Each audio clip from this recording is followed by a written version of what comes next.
The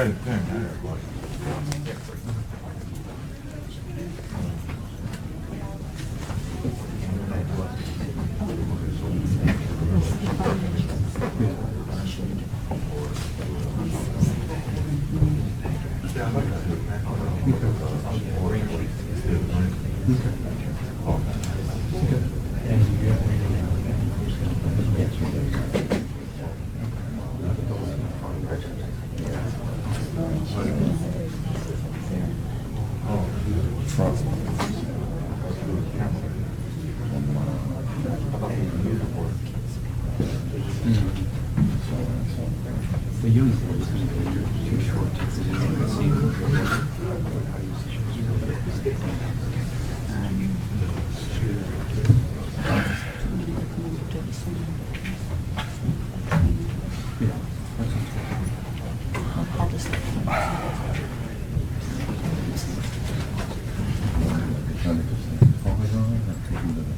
He'll be all right with everything.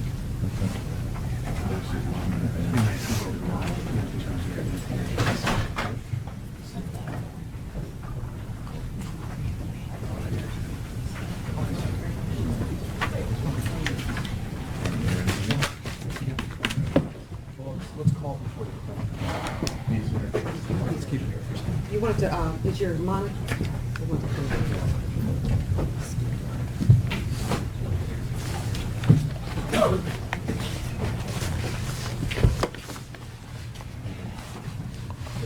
And both of these here, Just the one, he just needs to, oh, this for Robert Lee. oh, yeah. I mean, not Robert Lee, but Alex. Both of those. Okay. One his and one is go to the jail, right? Ready on Lee?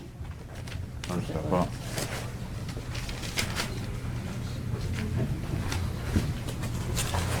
Case number 16-10466, People versus Defendant Number 2, Jeremy Lee. This matter is before the court for sentencing. Good morning, Your Honor. Kelly Vincent on behalf of the people.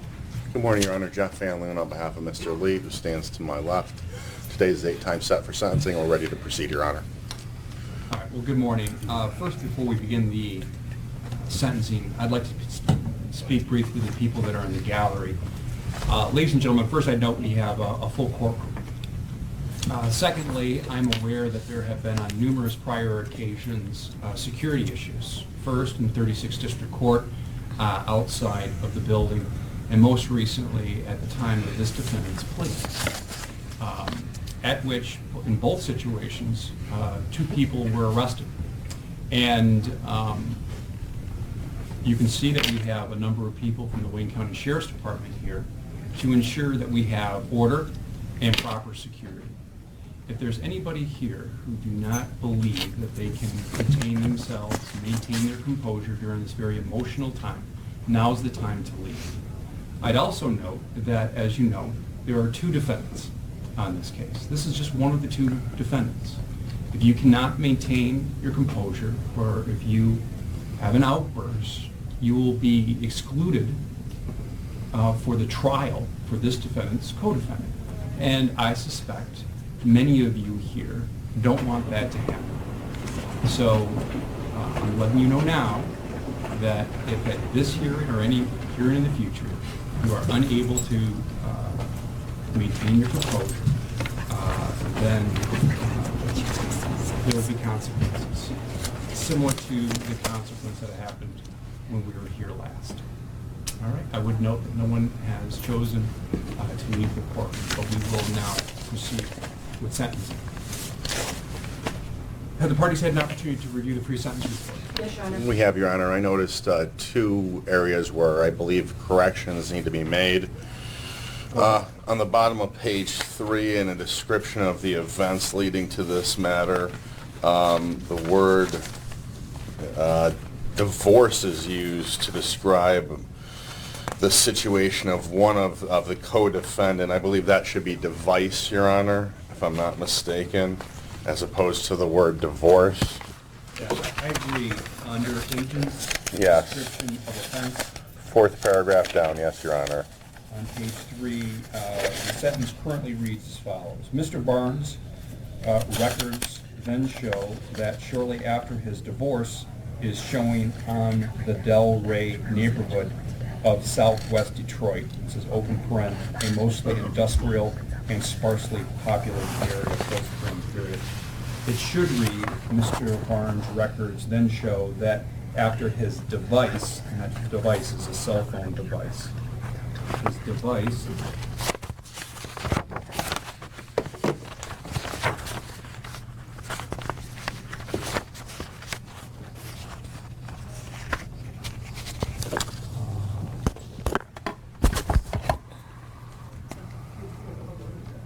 and then I've added the word was in the Del Rey neighborhood of southwest Detroit. So now it reads as follows. Mr. Barnes record then showed that shortly after his device was in the Del Rey neighborhood of southwest Detroit, open paren, mostly industrial and sparsely populated area, close paren. I've made that correction. I've initialed it.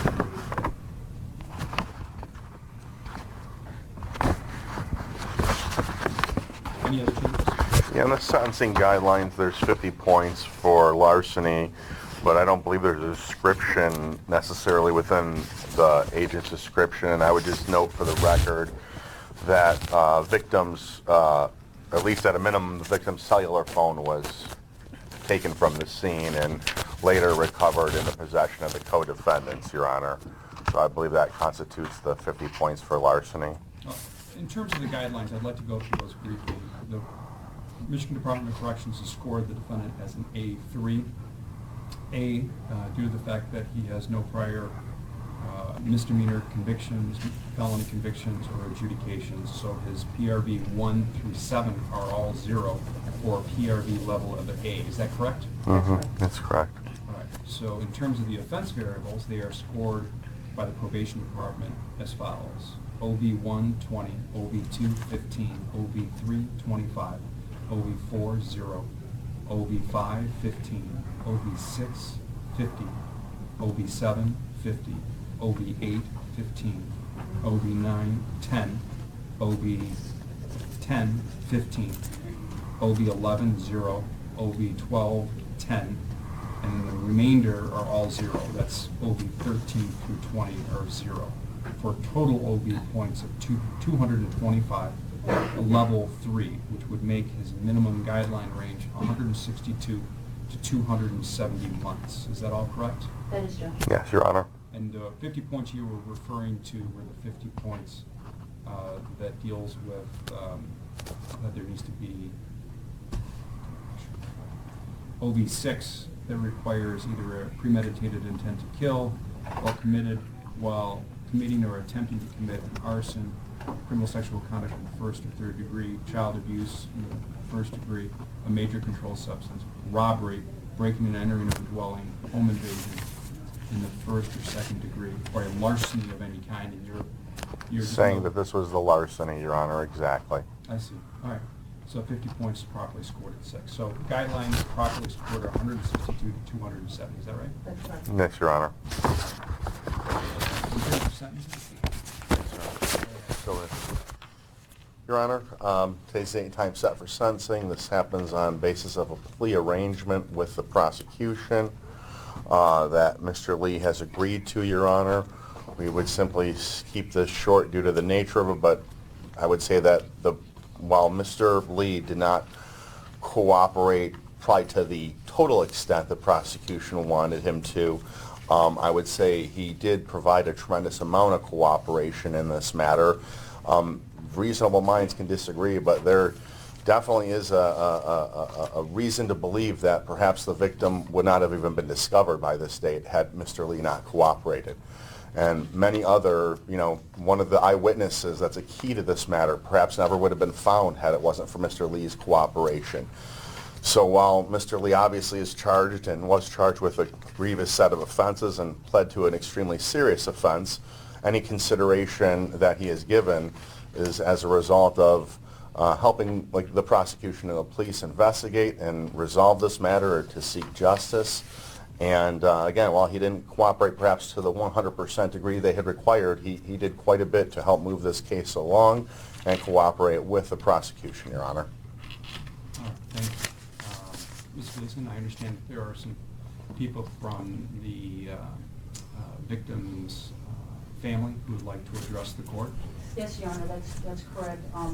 Additionally, there are letters from the victim's family, family members that have submitted letters to the court. I'm going to ask the court to make those part of the court file. I will. And as regarding restitution, I'm going to ask the court to have that to be determined. There are still outstanding receipts that the victim's mother is attempting to gather. The people that want to allocute are Amanda Benton's mother, Miss Harper, her father, Mr. Benton, and one of Amanda Benton had 4 children, has 4 children, and one of her sons would like to address the court as well. After the allocution by the victims, there is a short compilation of photographs that we're going to ask Your Honor to allow to be played here in court. It's 2 minutes long. It basically is photos of Amanda Benton, a young child, up until shortly before she was murdered. Some of those photos also show pictures of her with her children. I'm prepared to hear the first Yes, at individual. this time, if we could have Ms. Harper please step forward.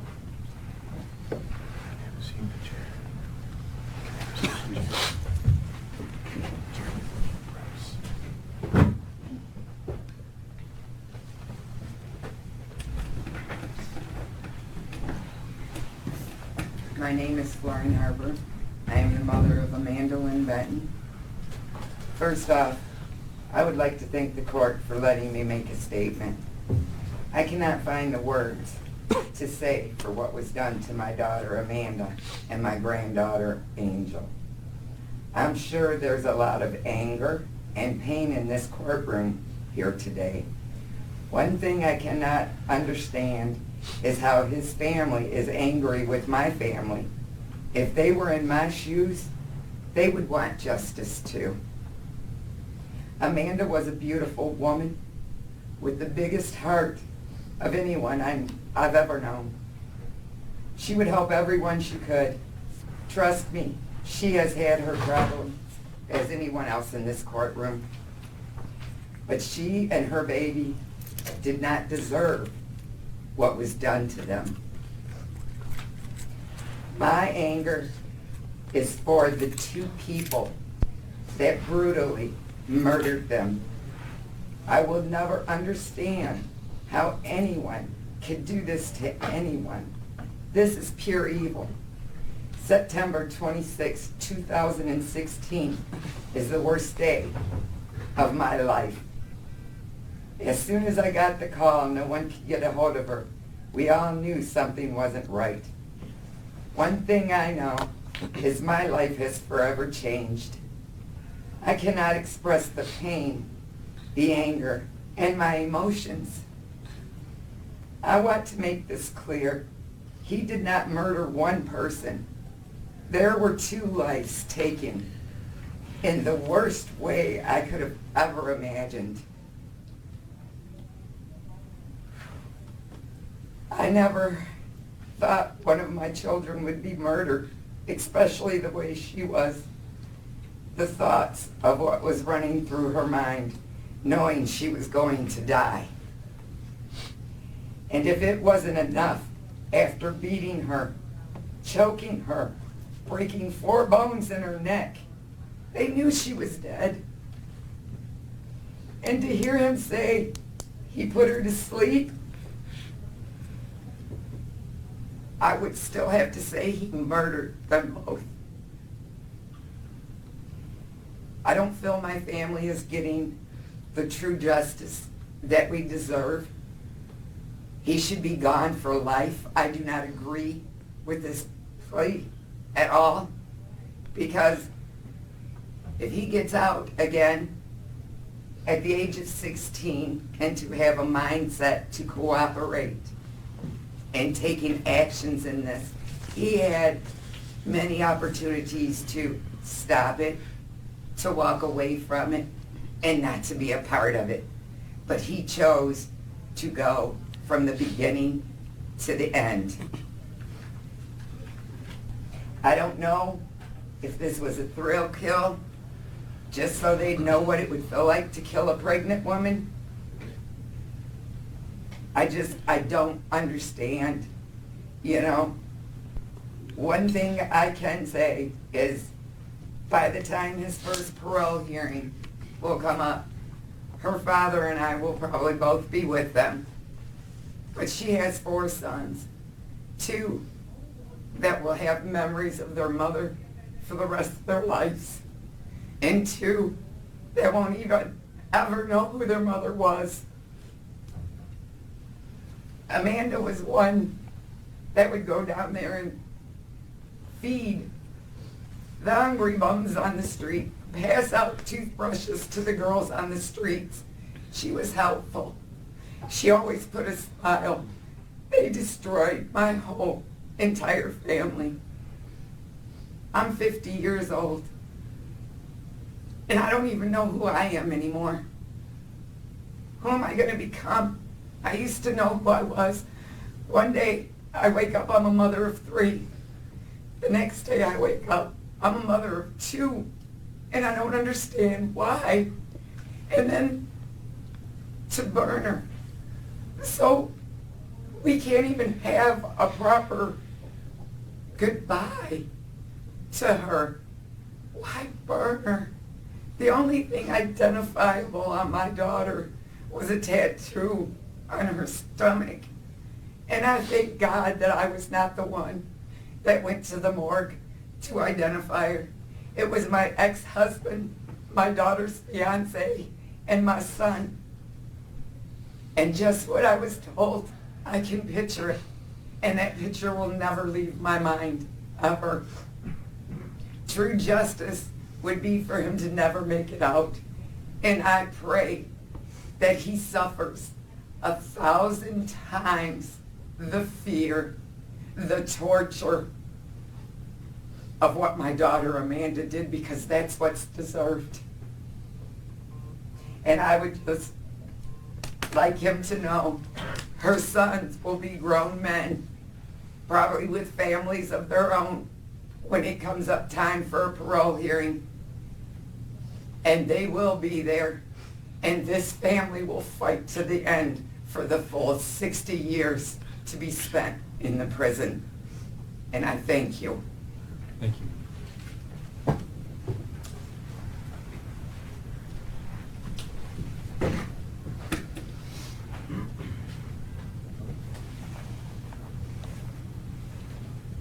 You don't want to look, maybe? Okay, go ahead, Ken. Just let me do it. Mr. Penn.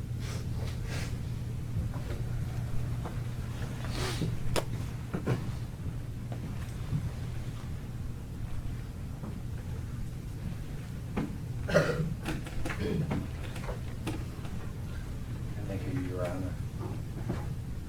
My name's Roy Benton.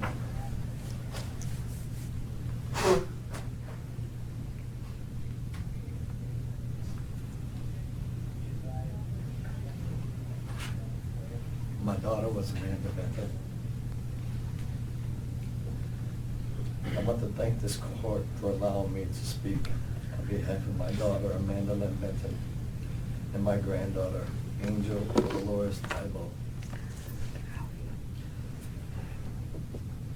This monster has put this family through hell. He didn't just murder my daughter and my granddaughter. He has broken the family. He's broken the family down to where the pain and the hurt will never go away. There's not a day that goes by that I don't think about my daughter and my granddaughter, that I would never, ever get the chance to do.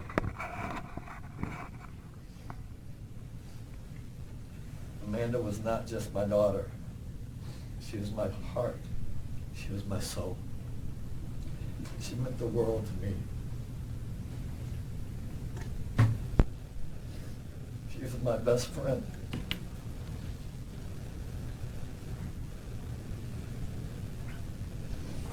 Someone I could talk to about anything and everything. Amanda was a daddy's girl. We talked just about every day on the phone, if not by phone. It was on Facebook. And it always ended with her saying, "Daddy, I love you and thank you for always being there." I will never hear those words again. I will never get to hold my daughter in my arms and tell her everything's going to be all right.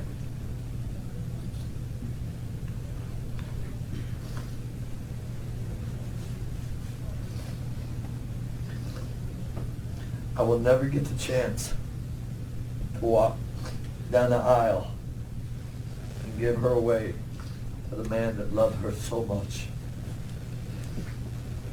And she loved and was so happy with. I'm not going to get to do any of these things with her ever. And I'm standing here reading all of this to you, but in all reality, words cannot express just how much hurt, the pain I feel. It will never go away. When I go to bed at night, there's not a night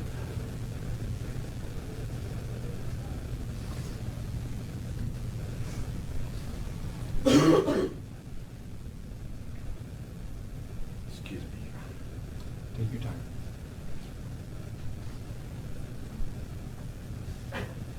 There's not a night that I don't hear her calling, "Daddy, help me. Daddy, help me."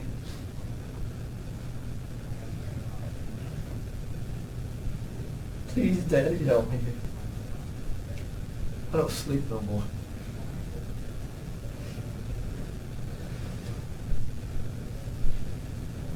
My son James, Andrew, my daughter's fiance, and myself went to identify my daughter Amanda, her body. They showed us the tattoo on her lower belly. Then they showed us her face. This will be an image. It will never get out of my head. This is one picture that will never fade away. My daughter had no face. It was burnt completely off.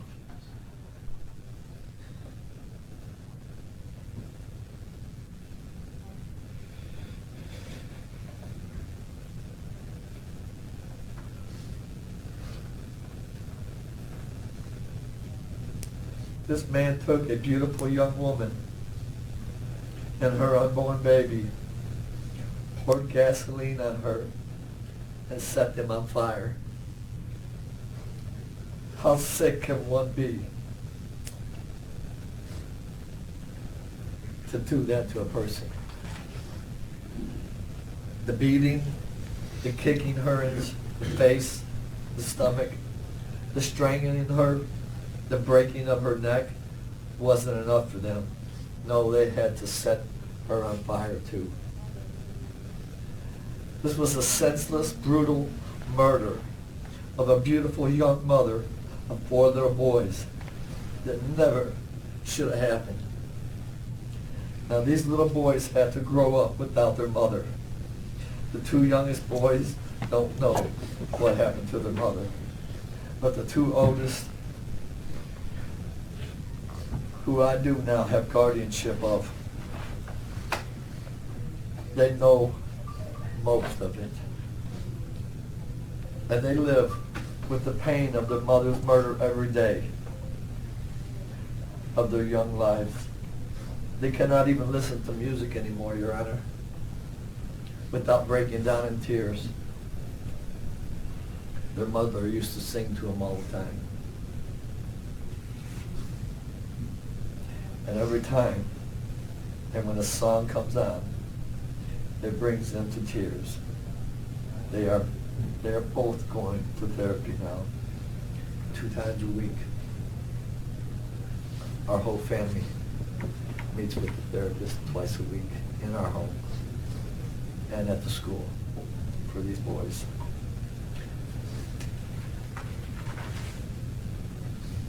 My oldest grandson, who is sitting in the courtroom today, that is Amanda's oldest child,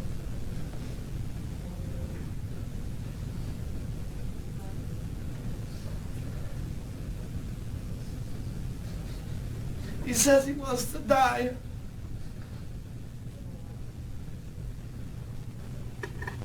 This monster calls this. My grandson is only 12 years old. Because of this man, my grandson has to take medication, depression, PTSD. He's been diagnosed with, caused by this man. My grandson comes to me almost every night and asks me, Papa, why did this have to happen to us? Would somebody like to tell me how to answer that? These 2 boys, 9 and 12 years old, are living with so much pain and sorrow, and I don't know how to take it away. I really don't. I so wish I could. Their mother will never be at another one of their birthdays. The 9-year-old is in a school play of The Wizard of Oz, and he wishes his mother could see him in it, be his first play at school.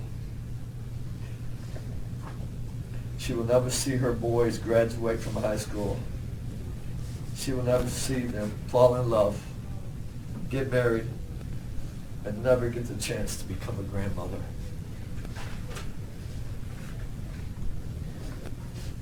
And she will never get to say to them what she always said: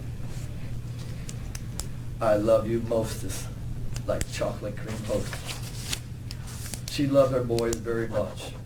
My daughter Amanda had a big heart full of love. She would help anybody she thought that needed help. I've seen her take food from her own house to feed family in need. I've seen her take her last dollar to buy food for someone in need.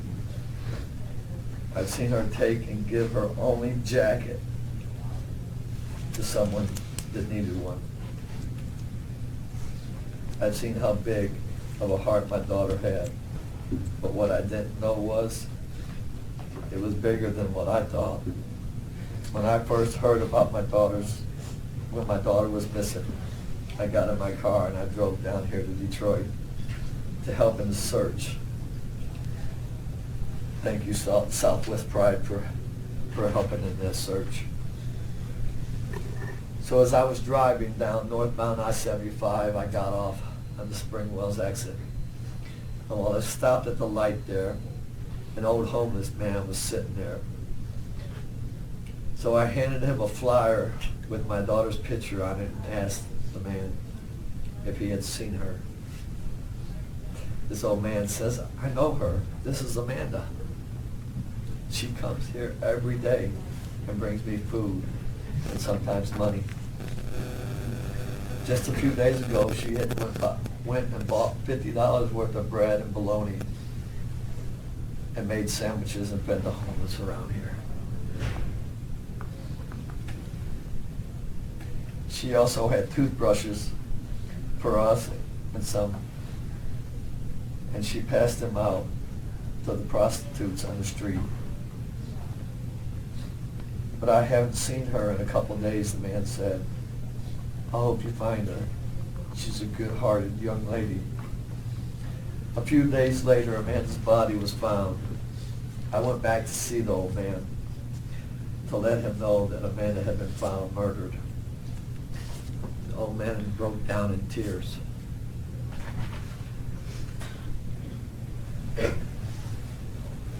This is who my daughter was.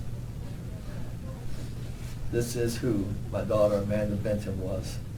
So you see, Your Honor, this monster didn't just kill our daughter Amanda and our granddaughter Angel. He killed a family. A sister, a mother, a cousin, a granddaughter, a friend to many. He killed the happiness and the joy of a family and replaced it with pain and hurt, sorrow and hate. I have never in my life had this much hate in my life as I do right now. This is what this man has done. I hope His Honor can understand that I can never put down in words just what this has done to me and this family. It's impossible. All I can say is, it has changed us all into something I can't explain. What I can say is that my daughter Amanda meant the world to me. Amanda was my heart and soul. She was always there for me. I just wished I could have been there for her that night this monster decided to murder such a beautiful person with a big heart. Amanda was loved by many. Do I think justice is being served today? No, I do not. 25 to 60 years is not enough for what he did to my daughter and my granddaughter. The time does not fit the crime. This monster has already said everything he did to Amanda and her unborn child. But the one thing he has not said is why. Why? This is the one question Amanda's mother and I need to know. Why? The impact this has had on me just can't be put on paper. I lost my soul, my heart. It don't beat the same anymore. He murdered my baby girl. Amanda was my baby girl. And who would have been my 9th grandchild that she was carrying? You asked for an impact statement. My whole life has changed. Nothing will ever be the same again. This family has been changed forever, Your Honor, and I thank you. All right, thank you very much.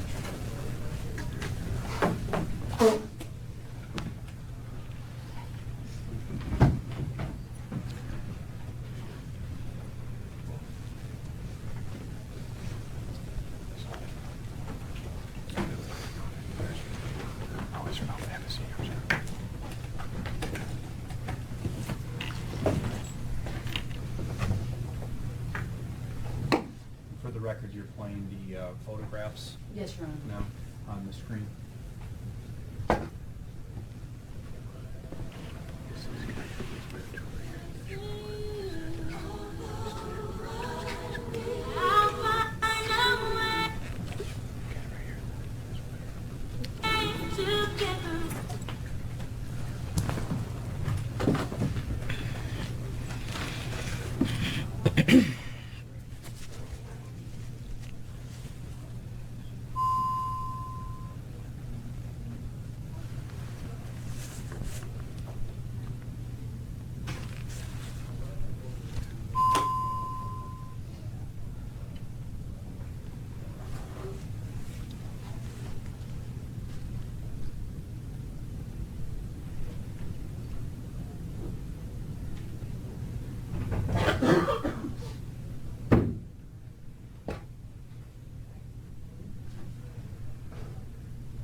Anything further from the people? No, Your Honor, thank you.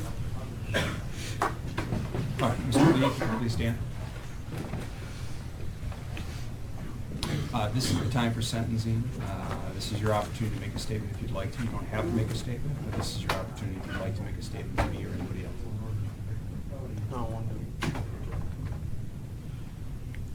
All right, I'm prepared to move forward with sentencing.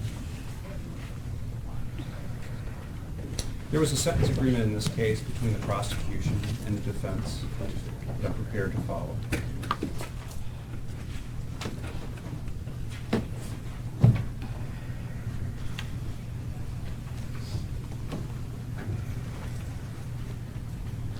First, I would note that you have certain appellate rights. Those appellate rights include you may, if you choose to do so, file an appeal to the Michigan Court of Appeals. Any appeal would be by leave, not by right. If eligible, you can have court-appointed attorney represent you in that appeal, but any appeal would need to be filed within 42 days of the release date.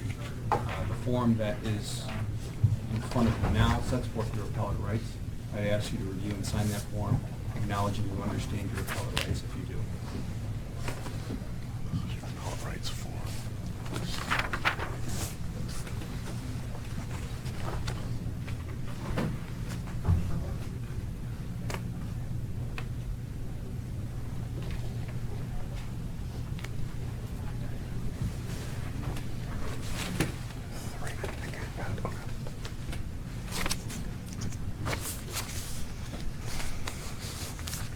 And I understand you signed the notice of appellate rights, is that correct? Yes, Your Honor. Appellate rights form has been signed.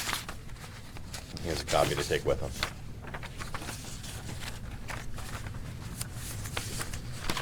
In terms of your sentence, you must comply with a $60 DNA testing fee, $60 in state costs, $130 crime victim assessment, $1,200 in court costs. Attorney fees, you retained? I'm retained. Restitution to be determined, and you'll receive credit for 164 days that you've already served. Sir, in terms of the case, this is a senseless and brutal murder where you assaulted, strangled a pregnant woman. You threw her in the trunk of a car. You took her to her abandoned building, residence, and you set her on fire, her and her unborn child. I'm going to sentence you to 25 to 60 years in the Michigan Department of Corrections. That concludes the sentence. Thank you, Your Honor. In terms of the people that are currently in the gallery, I'm going to ask first that any members of the complainant's family please stand and leave the courtroom first.